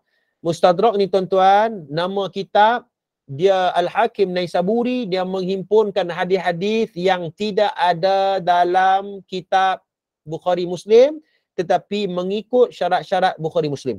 Itu maksud dia. Jadi penting nak kitab ni? Pentinglah juga. Penting tuan-tuan, Mustadrak. Sebab kan sumber utama kita ialah Bukhari Muslim dan sebagainya, dan Sahihain muttafaqun alaih, Bukhari Muslim itu ialah kitab rujukan yang maknanya rujukan yang utama, maknanya hadis yang sahih. Ya. Jadi rugilah kalau hanya sekadar hadis tu saja yang disepakati oleh Bukhari Muslim. Jadi Al-Hakim tugas dia buat kerja, dia berjuang, dia menuntut ilmu, dia kaji lagi. Oh, rupanya ada lagi hadis-hadis yang menepati syarat-syarat Bukhari Muslim, aku himpun dalam kitab Mustadrak ala Sahihain. Dia ada peranan dia tuan-tuan. Dia ada peranan dia, ada istilah-istilah nama-nama kitab ni tuan-tuan. Baik, kemudian Amirul Mukminin fil hadis. Yang ni tuan-tuan hak paling tinggi. Dari sudut bahasa Amir membawa maksud orang yang berkuasa atau diberikan kepercayaan untuk menguruskan mukminin, pula bermaksud orang-orang mukmin. Maknanya dari sudut bahasa Amirul Mukminin ialah seorang ketua yang menjadi ikutan bagi orang mukmin. Dari istilah ilmu hadis pula yang merupakan peringkat tertinggi dalam martabat perawi hadis. Mereka menggelarkan Amirul Mukminin fil hadis merupakan orang yang sangat mendalam pengetahuannya dalam bidang hadis dan segala disiplin. Mereka juga merupakan tokoh yang menjadi rujukan ke semua perawi yang berada di martabat di bawah sekali. Di bawahnya. Maknanya apa? Amirul Mukminin, kalau kita tengok Jarh wa Ta'dil, tiba-tiba ada seorang Amirul Mukminin fil hadis, tuan-tuan, menjarhu ataupun mengkritik seorang perawi, maknanya kena ambil perhatian kritikan dia. Kerana yang mengkritik tu bukan orang biasa. Macam kita lah tuan-tuan. Kan? Macam kita lah orang netizen. Saya bila netizen ulas, saya tak apa nak ni sangat. Bolehlah tengok sambil lalu lah. Tapi kalau ilmuwan ulas, kita akan perhati setiap ucapan yang disebut. Kitab apa yang disebut, rujukan apa yang disebut. Kalau netizen, biasalah tuan-tuan. Ya, anak Nelofa pun dia nak ulas. Dia nak ulas. Apa kaitan anak Nelofa dengan dia pun tak tahu. Kan? Apa kaitan pun tak tahu. Tak ada kaitan apa. Anak Nufas segak ke tak segak. Itu anak dia, bukan anak kita. Kan saya pula min husnul islami mar'i min husnul islami mar'i tarkuhu ma la ya'ni. Di antara tanda kita Islam itu sekalian, dia tinggal benda yang tak ada kaitan dengan dia. Tak ada kaitan. Tapi kalau seorang ilmuwan sebut, ya betul lagi, seorang ilmuwan itu ialah pakar dalam bidang itu, maka kita akan tengok, kita akan membaca, kita akan mengkaji setiap perkataan yang sebut itu. Ini. Sebab tu Amirul Mukminin fil hadis ialah makna ini di antara ikutan orang-orang mukmin atau orang Islam berkaitan dengan ilmu hadis ni, ya. Yang antara Sufyan Ats-Tsauri wafat 161 Hijrah. Al-Imam Amirul Mukminin Syu'bah bin Al-Hajjaj. Ya, Al-Imam Muhammad bin Abi Ismail Al-Bukhari. Siapa nak Imam Bukhari? Imam Muslim Al-Hajjaj ibn Hajjaj 261 Hijrah. Mana Imam Muslim? Imam Darul Qutni wafat 385 Hijrah. Al-Imam Ibn Hajar Al-Asqalani. Imam Ibn Asqalani ada mengatakan Al-Hafiz, ada mengatakan Amirul Mukminin fi hadis. Sebab tu kalau tanya saya, untuk memudahkan untuk nak buat maknanya kesimpulan secara cepat lah, bukannya maknanya kena pendetilan lagi, tapi kalau secara kita pun kesuntukan masa, saya tengok beberapa tokoh ulama, antaranya Al-Hafiz Ibn Hajar, tengok dia kata apa, dan juga Imam Az-Zahabi kata apa. Saya kata bahawa dua ulama ini memadai secara umumnya untuk kita melihat kepada perbahasan sesuatu hadis. Tetapi kena pendetilan lagi lah, seperti yang saya sebut tadi. Wallahu alam. Saya takat tu dulu, ya, perbincangan kita berkaitan dengan gelaran-gelaran yang diberikan kepada ulama-ulama hadis. Jadi tuan-tuan, kita buka soalan kepada rakan-rakan kelas kita. Ada dekat chat kan? Mesti saya baca sekejap. Okey, bismillahirrahmanirrahim. Baik, soalan yang pertama. Assalamualaikum. Waalaikumsalam Ustaz. Bagaimanakah orang awam hendak mengenali secara sepintas lalu bahawa sesebuah hadis yang didengarinya itu berkemungkinan besar adalah hadis palsu? Saya dah sebut dah tadi. Yang pertama sekali, secara umumnya, tuan-tuan sekalian, secara umumnya, kita tengok hadis itu ada ataupun tidak dalam kitab-kitab sunnah. Kitab-kitab sunnah tu macam Bukhari, Muslim itulah. Kitab sunnah. Bukhari, Muslim, Abu Daud, Tirmizi, Darul Qutni, apa semua tu, Muwatta, Imam Malik, dan sebagainya. Tengok, kalau tak ada yang tu, itu petanda. Belum ni lagi, tapi petanda baru. Kena cek lagi lah, itu sanadnya. Yang kedua, tuan-tuan, saya sarankan tuan-tuan beli buku ni. Nampak tak? Tak nampak? Saya promote buku. Bukan saya jual buku, saya promote, tuan-tuan belilah. Buku Praktikal Takhrij Hadis, Semakan Sumber dan Status. Karangan Profesor Dr. Fadlan bin Osman, Muhammad Osman, seorang pensyarah hadis di UKM. Praktikal Takhrij Hadis. Keluaran terbitan USIM Press. Tuan-tuan boleh beli.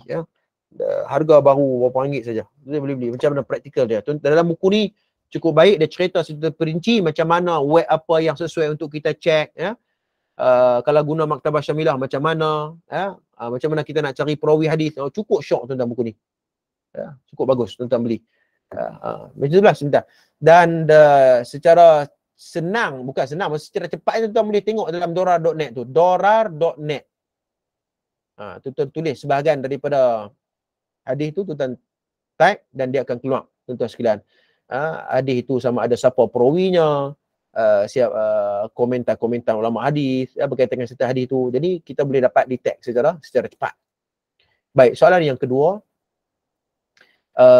Salam Ustaz, bagaimana kitab Muwatta Imam Malik yang kebanyakan pendapat tabi'in dan sahabat tidak secara marfu'? Pendapat Ustaz berkaitan kesahihan dan pegangan. Jazakallah khair. Baik. Saya kata bahawa Muwatta, ya betul, memang bukan semua kitab hadis yang terdapat dalam kitab Muwatta bukan semua yang sahih. Bukan semua yang sahih, tuan-tuan sekalian. Hatta dalam Sunan Tirmizi pun bukan semua sahih. Sebab tu perlu lagi penelitian. Bukan bermaksud kita lebih pandai daripada Imam Malik. Jangan faham macam tu. Sebab yang mengkritik hadis yang terdapat dalam Muwatta pun ulama-ulama besar, Amirul Mukminin fi hadis. Tuan sekalian, dan hal ini perlu kita membuat kajian yang lebih mendalam. Tanya ustaz-ustaz yang lebih alim lah dalam bidang-bidang tersebut. Jadi jawapannya ialah bukan semua dalam Muwatta Imam Malik itu sahih. Ada yang dhaif, dan sebagainya. Baik, dalam pengertian as-sunnah tadi, kebanyakan ulama tidak membezakan antara hadis, khabar, athar dan sunnah. Betul? Adakah bermakna hadis yang selain hadis hasan dan hadis sahih boleh dikatakan sunnah? Dan dalam mengamalkan sunnah, apakah semua hadis boleh diamalkan? Boleh dikatakan, adakah bermakna hadis yang selain hadis hasan dan sahih boleh dikatakan sunnah? Boleh dikatakan sunnah. Jadi apabila kita faham makna definisi hadis tadi ini, ma'udhifa ila nabi, kan? Apa yang disandarkan kepada Nabi. Maknanya, kalaulah hadis itu tak disandarkan kepada Nabi, kan? Bila kita cek dari sudut statusnya, status tu dhaif jiddan, munkarul hadis, matrukul hadis, kita katakan bahawa itu bukan hadis, ya, dan ia tidak boleh menjadi syariah. Itu bukan sunnah. Itu saja jawapannya. Ya, kita faham definisinya, kita boleh buat kesimpulan bahawa, tetapi kalau dhaif ringan saja, kalau tanya saya, kalau dihimpunkan banyak riwayat, dia boleh naik jadi hasan li ghairi. Makna itu termasuklah hadis. Ya, termasuk dalam hadis. Dalam buku, buat kita Datuk Syarah Qudah ni tuan-tuan, sekejap saya ada, dia ada membahaskan tentang sekejap tuan-tuan, saya ambil masa dalam beberapa minit.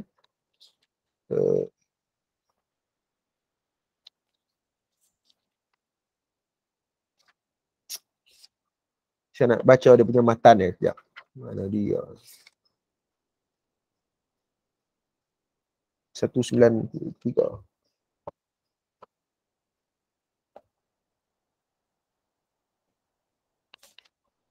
Satu 93. Okey.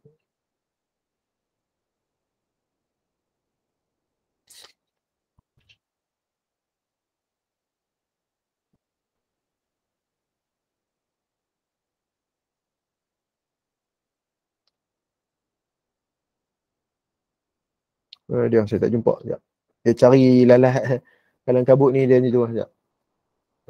Okey, tak apa. Saya nak sebut bahawa ya, makna kembali ke beberapa bahasan tadi ni, maknanya kalau hadis itu hadis yang dhaif, yang berat dan sebagainya, kita tak katakan bahawa itu hadis yang hadis dan sunnah dan juga hadis. Kerana bukan jazam, kerana ia bukannya makbul. Hadis itu bukannya diterima, ya. Kerana itu termasuk dalam sunnah. Wallahu a'lam. Baik, assalamualaikum. Waalaikumsalam Ustaz. Karomah bolehkah dijadikan hujah? Karomah tak boleh. Tak boleh tuan-tuan. Kerana ucahan ini tuan-tuan, masadirul ahkam kita ni ada beberapa perkara saja. Quran, sunnah, ijma' dan qiyas. Iaitu masadirul ahkam, kita punya sumber-sumber hukum. Tak ada lah hujah karomah jadi, ya, karomah tu jadi hujah, tak ada. Mimpi tok wali jadi hujah, tak ada. Walaupun dia sembahyang tahajud tak pernah tinggal, walaupun dia bertapa sampai 3-4 tahun, tak kira tuan-tuan. Tak boleh jadi hujah dalam agama. Tak boleh tuan-tuan. Wallahu a'lam. Ada lagi soalan? Assalamualaikum Ustaz. Assalam, sila. Ustaz, saya nak tanya status satu hadis Ustaz. Ada Ustaz belah utara juga Ustaz. Ya. Hadis yang tentang satu hadis tentang sembahyang ba'diyah. Insya' ni 4 rakaat. Selalunya yang rawatib ni 2 rakaat yang disebutlah hadis Ibnu Umar tu. Tapi kalau ni ada Ustaz cerita kata sembahyang 4 rakaat selepas sunat 4 rakaat selepas solat Insya' ni mendapat pahala seperti Lailatul Qadar. Status hadis tu macam mana Ustaz? Ya. Satu hadis tu. Ada sebut saya sebut nama Ustaz tu lah. Ustaz yang terkenal di utara lah. Ustaz Wadi Anwar lah sebut. Tu noh. Baik, kalau kita tengok hadis ni, man shalla arba'an ba'da al-'isha yuhsinu fihi ar-ruku' was-sujud adallana mithlahunna min Lailatul Qadar. Hadis ni bermaksud daripada asar Ka'ab bin Malik. Minta maaf, Ka'ab bin Akhbar. Sesiapa yang solat 4 rakaat selepas solat Isya' dengan memperelokkan rukuk dan sujudnya, ia menyamai solat seumpama dibuat pada malam Al-Qadar. Okey, kalau kita tengok sanad ni,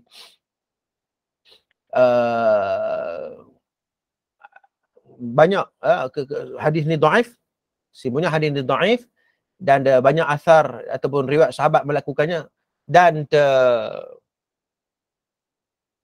tuan-tuan boleh tengok dalam kitab Fadail Amal banyak hadis-hadis yang macam ni.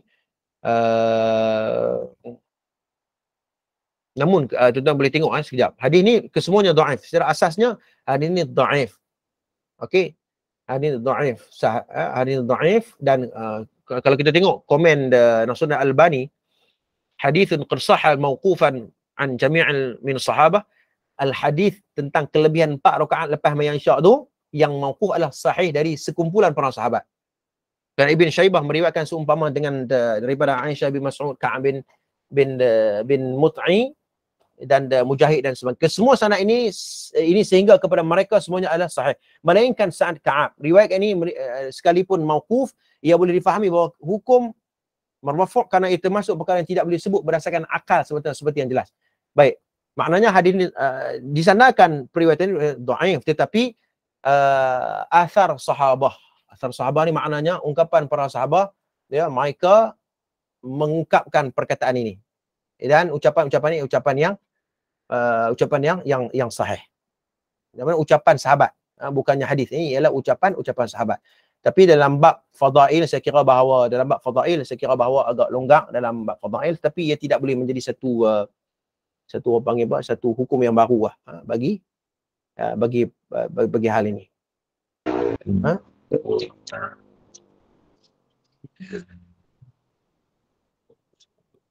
Waalaikumsalam Ustaz. Okey, salam. Ya, silakan. Ni saya nak tanya, ada hadis dapat daripada Ustaz Datuk Samsuri Ahmad lah. Dia cerita pasal orang yang sembahyang rawatib sebelum Zuhur 4 rakaat, lepas Zuhur 4 rakaat. Kaifiatnya macam mana Ustaz? Itu nombor 1. Nombor 2, kalau Jumaat lah macam mana? Solat Jumaat. Boleh buat ke yang 4 rakaat sebelum dan lepas tu? Nanti saya akan Zuhur tu kan? Ya. Nanti saya tak ingat dia punya matan, nanti saya akan respon dalam grup Tuan Zainul Nizam. Saya cetik ni, insya-Allah nanti saya akan sebut dari sudut dalil dan nasnya dan kaifiatnya, insya-Allah.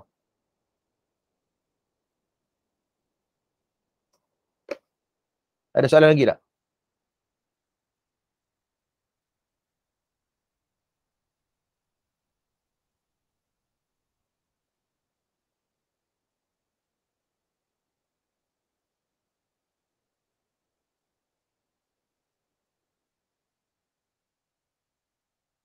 Ada beberapa soalan yang saya tak mampu untuk menjawab. Saya tak ingat. Saya ingat lupa macam tu. Saya takut saya cakap maknanya yang tidak tepat. Jadi biar saya hold dulu. Tu saya buat kajian secara ni, nanti saya akan respon. Macam tu lah. Saya minta maaf lah. Bukan semua saya mampu untuk menjawab soalan. Silakan. Ada lagi tak soalan?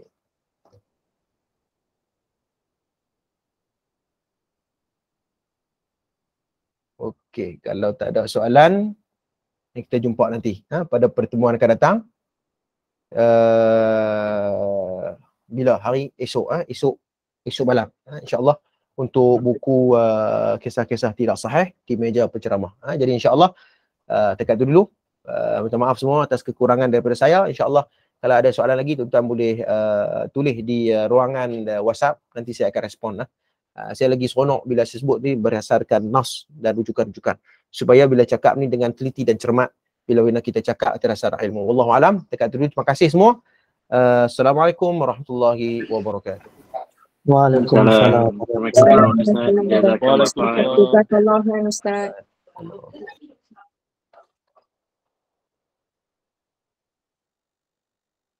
Macam mana nak tulis komen je?